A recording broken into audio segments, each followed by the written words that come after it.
மக்கள் மன்னிக்க மாட்டாங்க, தாய்மார்கள், பெண்கள், பெற்றோர்கள் நிச்சயமா மன்னிக்க மாட்டாங்க, மன்னிக்கவும் கூடாதியா. 4 மாதத்துக்கு முன்பு கும்மிடிப்பூண்டி பகுதியில் ஆரப்பாக்குன்னு ஒரு கிராமம்.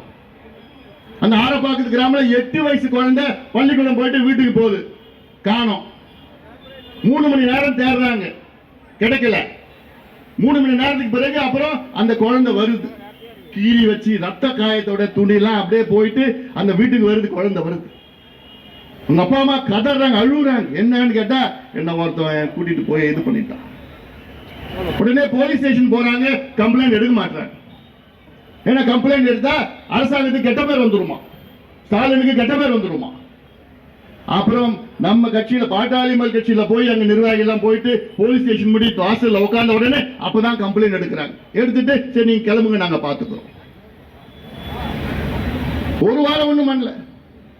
அதன் பிறகு நம்ம கட்சியில பொருளாளர் திலகபாமா கிட்ட போன் பண்ணி நாங்க நீங்க நேரா போங்க சொல்லி அந்த அம்மா தரையில உட்காந்துக்கிட்டு எல்லாம் ஒரு 1000 பேர் வச்சுக்கிட்டு உட்கார்ந்த பிறகுதான் அப்புறம் தான் போலீஸ் டீம் ஒரு 2 டீம் 3 டீம் 4 டீம் போட்டு ஒரு மாசத்துக்கு அப்புறம் ஒருத்தனை பிடிச்சான். எங்க பிடிச்சானா, ஆந்திராவில் சூலூர்பேட்டில் பிடிச்சான், அசாம்காரன். அவனை பிடிச்சி விசாரணை பண்ண அவன் சொல்றான், நான் திங்கக்கிழமை செவ்வாய்க்கிழமை திங்கள் செவ்வாய் புதன் வியாழன் 4 நாள் நான் அங்க சூலூர்பேட்டில் ஆந்திராவில் வேலை செய்வேன். வெள்ளி சனி ஞாயிறு 3 நாள் தமிழ்நாடுக்கு வந்துடுவேன். தமிழ்நாடு அங்க பார்டர்ல இருக்கு. தமிழ்நாடுன்னா ஒரு 30 கிலோமீட்டர் இந்த பக்கம் வந்து தமிழ்நாடு. தமிழ்நாடுக்கு போயிடுவேன். ஏன்னா தமிழ்நாட்டில் தான் கஞ்சா கிடைக்கும், கள்ளசாராயம் கிடைக்கும், போதை பொருள் கிடைக்கும், போதை மாத்திரை கிடைக்கும், பொண்ணுங்க கிடைப்பாங்க.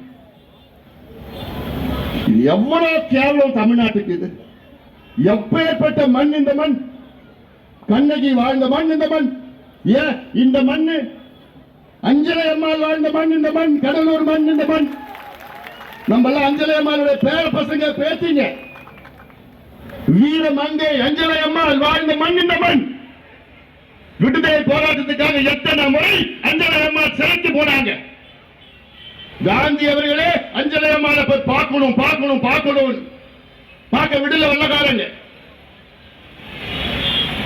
மறைமுகமா போய் பார்த்தாங்க.